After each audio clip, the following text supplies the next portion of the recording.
All right, this is another video to go along with Math 1084. This video is going to review the pages leading right up to the page 3536 checkup. All right, so let's review. I think the hardest thing in putting myself in the shoes of a student looking at this is you're using a lot of units that you are not very familiar with. In the previous section, you used inches and feet and miles, and you can kind of visualize those and you're familiar with those. But when we start talking about quarts and pints and bushels and pecks, most students really can't visualize what are we talking about, how big is that, all right? And cups, all right, cups and pints, pints and quarts, quarts and a gallon.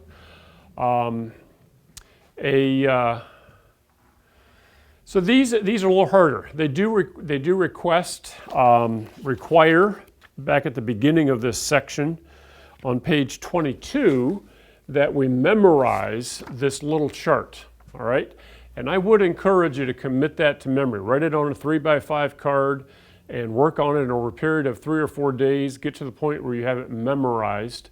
But when you're first starting out, go ahead and keep referring back to it to make sure you're doing it correctly, all right? But by the time you get to the checkup, the first section on the checkup, you have to write out some of these answers by memory. Maybe what you should do, if you can, is answer that first section and then ask your parent or your teacher, supervisor, to just check that and make sure you have the right numbers before you go on and do the whole rest of the checkup, all right? Let's talk about, first of all, doing the ratios to convert from 12 bushels and figure out how many pecks would that be, all right?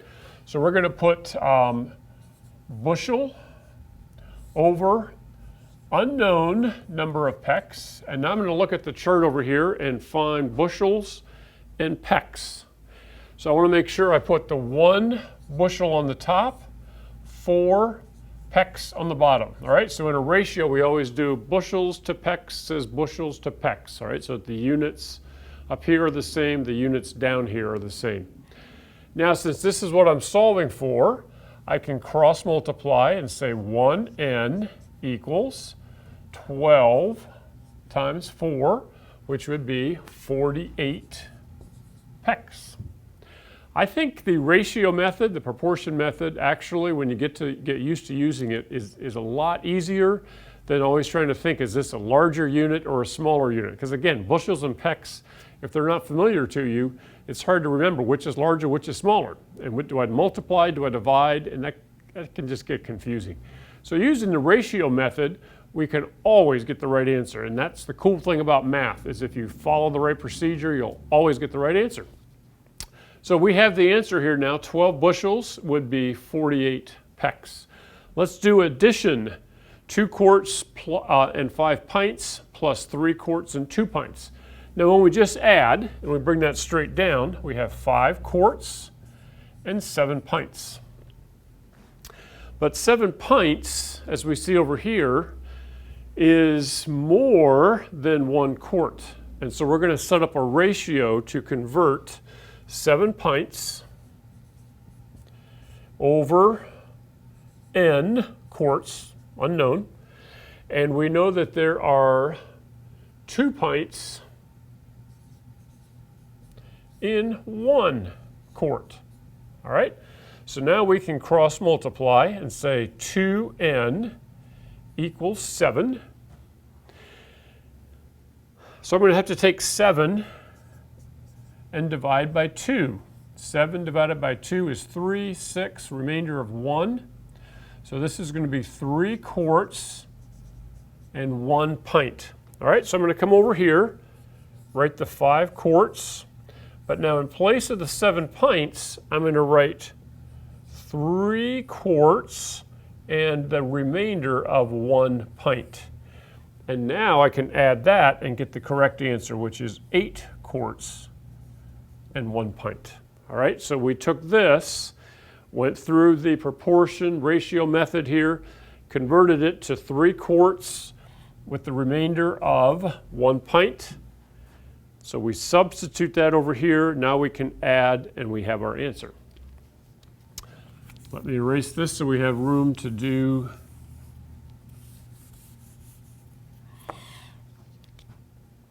adding gallons and quarts. Again, add straight down. 3 quarts plus 5 quarts is 8 quarts. Over here we get 12 gallons. So let's do a conversion from quarts to gallons.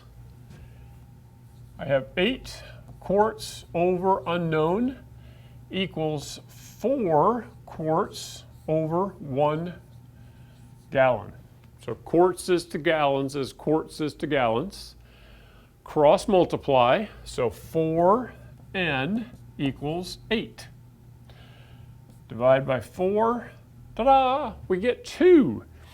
So 8 quarts is 2 gallons, and now I can just add and have 14 gallons and no quarts remaining. Let's do one problem here with pecks and quarts. So here's pecks and quarts. This is in the dry measurements, and we're going to do a subtraction problem.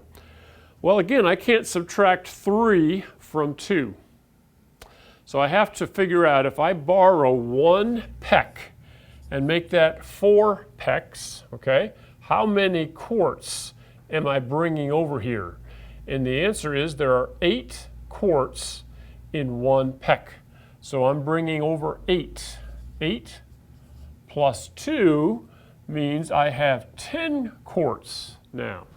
And now I can take away 3 quarts from the 10 quarts, and over here I have 6 quarts, and then subtract 4 minus 3, 1 peck.